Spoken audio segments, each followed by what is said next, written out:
Alors, bonjour chers internautes, chers candidats aux examens officiels. Bonjour chers bacheliers. Vous êtes sur la chaîne Evrat Lebic de Monsieur Kems. Appelez-moi comme ça. Alors, je vous propose ici le sujet de l'examen blanc de l'épreuve de sciences physiques proposée au lycée technique de Loum, mon établissement d'attache. Alors, ce sujet est de type bac. Il comporte deux parties. La première partie, chimie, sur 6 points comme au baccalauréat, industriel. La physique, la deuxième partie physique, sur 14 points. La partie physique comporte 3 parties. Application directe du cours, utilisation des acquis sur 5 points et l'exercice à caractère expérimental également sur 5 points. Donc voilà le sujet. Nous allons présentement passer au corrigé de ce sujet en 4 parties. La première vidéo va concerner la partie chimie. La deuxième vidéo, l'application directe du cours de la partie physique. La troisième vidéo, l'utilisation des acquis. Et puis la dernière vidéo, l'exercice à caractère expérimental. Alors, c'est parti. Bien, déjà, il faut noter qu'avant de commencer la première vidéo, vous aurez le lien de téléchargement de ce sujet en dessous de la vidéo dès que ce sera possible. Voilà, dès que l'espace ménagé à cet effet sera déjà disponible. Vous trouverez également plein d'autres ressources sur mon site web oisora.net dont vous avez également le lien en dessous de la vidéo. Ce lien sera disponible d'ici peu.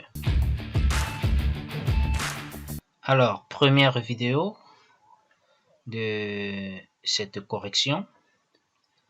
Nous commençons avec la première partie, chimie.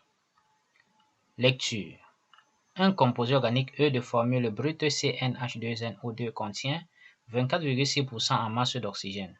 Combien d'atomes de carbone comporte cette molécule? Je précise qu'il est important quand vous êtes en face d'un exercice, d'une partie de lire d'abord complètement la partie avant de vous mettre à traiter cette partie. Donc ici, on nous demande combien d'atomes de carbone comporte cette molécule. Nous connaissons le pourcentage d'atomes d'oxygène et nous connaissons son atomicité qui est 2. Alors, depuis les classes antérieures, nous avons vu que le pourcentage en masse d'un élément dans un composé est égal à l'atomicité de l'élément, c'est-à-dire le nombre d'atomes que comporte cet élément dans la molécule, fois la masse molaire de l'élément sur la masse molaire de la molécule ou bien de la substance fois 100.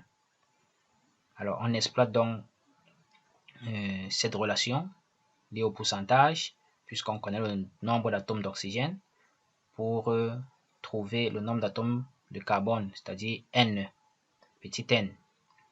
Donc, 2 fois la masse molaire de l'oxygène. La masse molaire de l'oxygène, c'est 16. 16 fois 2, ça fait 32. 32 fois 100, ça fait 3200. La masse molaire de E, c'est la masse molaire de CnH2nO2.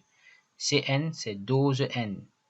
H2N, sa masse molaire, c'est 2N. Ça fait donc 14N plus E, 32. C'est-à-dire plus 16 fois 2, 32. Ce qui donne donc 14N plus 32 en dessous. On résout donc cette équation tout simplement. Il suffit de faire passer le 14N plus 32 à la place de pourcentage en oxygène. Et en bas, on remplace le pourcentage d'oxygène par sa valeur qui est 24,6. On fait le calcul. Une fois qu'on a ceci, on tire N et on trouve 7. Donc, cette molécule comporte 7 atomes de carbone. Question 2. On déduit sa masse molaire. Une fois qu'on connaît le nombre d'atomes de carbone, on remplace dans la molécule, dans la formule brute, N par 7. Ça fait C7, H2 fois 7, c'est-à-dire 14, O2. On calcule donc sa masse molaire, ça nous donne 130 grammes par mol. Ensuite, 1.3. E possède une fonction ester. Son hydrolyse donne deux composés A et B. Alors, on sait que un ester provient d'une réaction d'estérification obtenue par action d'un acide carboxylique sur un alcool. On demande quelles sont les fonctions chimiques des composés A et B. Si vous avez lu, si vous lisez plus bas, vous verrez que quelque part, on dit le composé A à chaîne ramifiée A pour formule brute C4H8O2. Cela nous permet donc de devenir conclure donc que A est un acide carboxylique puisqu'on a 2 atomes d'oxygène dans sa molécule, dans sa formule brute. Et B est un alcool. Donc, B possède donc la fonction hydroxyle et A la fonction carboxyle. Donc, nous avons la réponse là. A est un acide carboxylique, fonction carboxyle, et B est un alcool, fonction hydroxyle. Quelles sont les caractéristiques de la réaction donnant A et B? Donc, il s'agit de l'hydrolyse. Une réaction d'hydrolyse, comme une réaction d'estérification, est une réaction lente, athermique, limitée et réversible. Voilà donc les caractéristiques de la réaction. Nous passons à la dernière question de cette première partie de chimie. Le composé A à chaîne ramifiée a pour formule brute C4H8O2. Rougit le papier pH. Oui, c'est normal puisque c'est un acide carboxylique, ça rougit le papier pH. Donc, lorsqu'un composé rougit le papier pH, c'est un acide carboxylique, ça comporte la fonction carboxyle. Et le composé B réagit avec le permanganate de potassium pour donner un composé qui réagit uniquement avec la 2,4-DNPH. Réagir uniquement avec la 2,4-DNPH signifie quoi? Que B s'est oxydé en une cétone. Et seule l'acétone réagit uniquement avec la 2,4-DNPH. Si c'était un aldéhyde, ça devait réagir avec la 2,4-DNPH et réagir aussi avec un autre réactif comme la liqueur de féline, le réactif de chiffre, le nitrate d'argent ammoniacal. Bon, comme ça réagit uniquement, c'est ça qui fait la différence. Et une cétone provient de quoi? D'un alcool secondaire. Donc, ça veut dire que B est un alcool secondaire. Voilà. Puisqu'on nous demande de donner les formules semi-développées, A est un acide carboxylique à chaîne ramifiée. Dans la chaîne ramifiée, la chaîne principale doit comporter 3 atomes de carbone et au milieu là, on doit avoir une ramification, c'est-à-dire un groupe méthyle. Donc, on aura donc l'acide 2-méthyle. C'est propanoïque, pas butanoïque, autant pour moi. Donc ici, c'est propanoïque. C'est le 2-méthyle propanoïque. Et ici, nous avons affaire à un alcool secondaire qui est le propane 2-ol. Propane 2-ol. Par la suite, on demande d'écrire l'équation bilan de la réaction. Il s'agit de l'hydrolyse de l'ester. Donc, il s'agit de la réaction inverse de cette réaction d'hydrolyse. Ici, j'ai écrit l'équation bilan de l'estérification. C'est plutôt celle-ci. Donc, voici normalement l'équation bilan attendue de vous. Notre ester plus l'eau donne l'acide 2-méthylpropanoïque qui est A et le propane 2-ol qui est B. Donc, voilà notre ester. Composé E. Donc E plus l'eau donne A et B. Voilà. Ok, on continue avec la deuxième partie de cet exercice de chimie. Citez 3 procédés de traitement des pétroles bruts. Donc nous sommes dans les pétroles maintenant. Alors là, ce sont des questions d'application directe du cours. Assez facile lorsqu'on a lu son cours.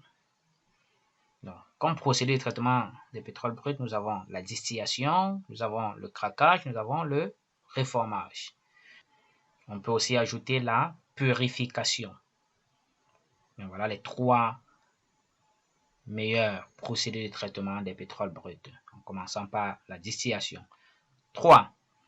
Une entreprise veut affiner 400 g d'aluminium contenant des impuretés. Quelle technique faut-il utiliser? Écrire les demi-équations à l'anode et à la cathode.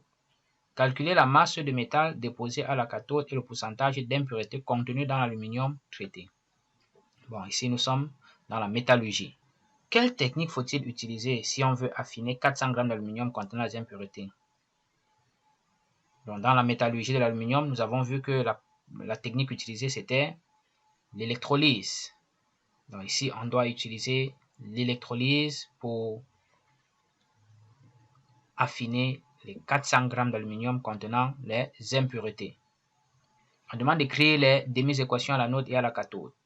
À l'anode, on a l'oxydation de l'ion oxygène, O2-.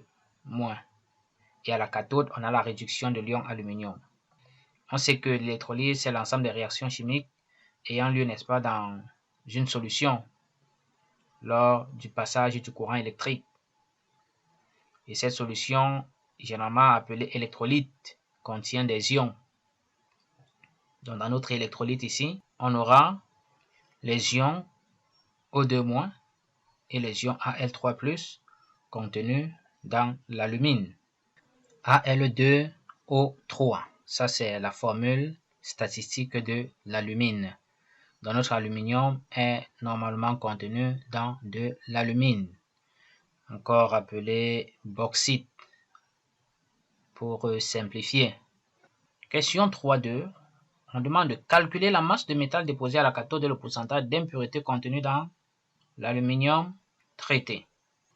Donc, comme nous connaissons déjà les équations aux électrodes et beaucoup plus à la cathode où il y a eu réduction de l'aluminium, de l'ion aluminium en aluminium, nous allons donc utiliser la loi de Faraday pour déterminer la masse de métal déposé à la cathode.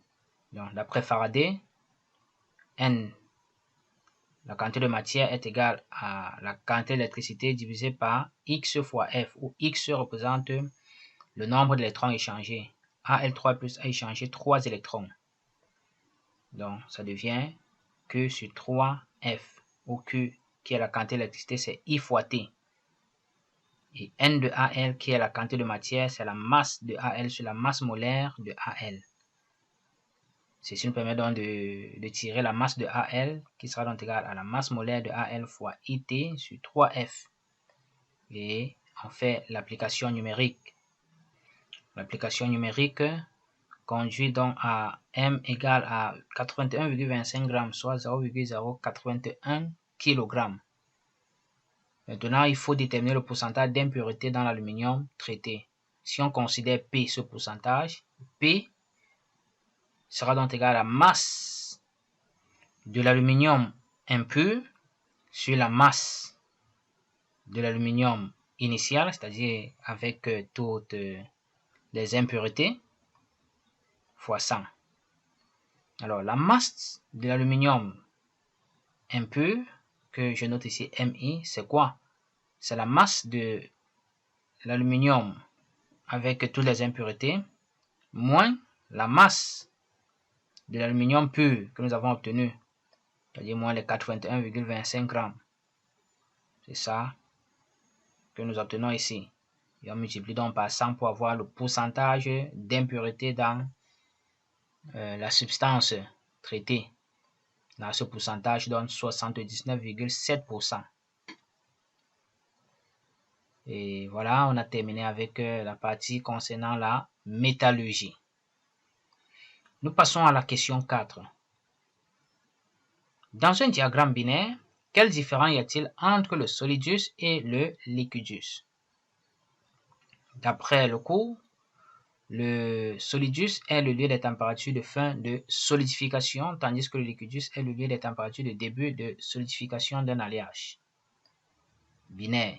On demande par la suite de citer 2 propriétés mécaniques des métaux et alliages. Ça c'est bien. Qu'on fait court. Nous avons la dureté, nous avons la résilience, nous avons la malléabilité, etc., etc. Et voilà, nous avons terminé avec cette première partie concernant la chimie et fin de la première vidéo de ce corrigé de l'examen blanc du baccalauréat technique industriel F4, MA, MEB et autres. Donc pour les autres parties, vous aurez les liens de toutes les autres vidéos en dessous, c'est-à-dire les liens des autres vidéos concernant ce corrigé en dessous de chacune des vidéos. Donc, au revoir et à bientôt pour une autre correction.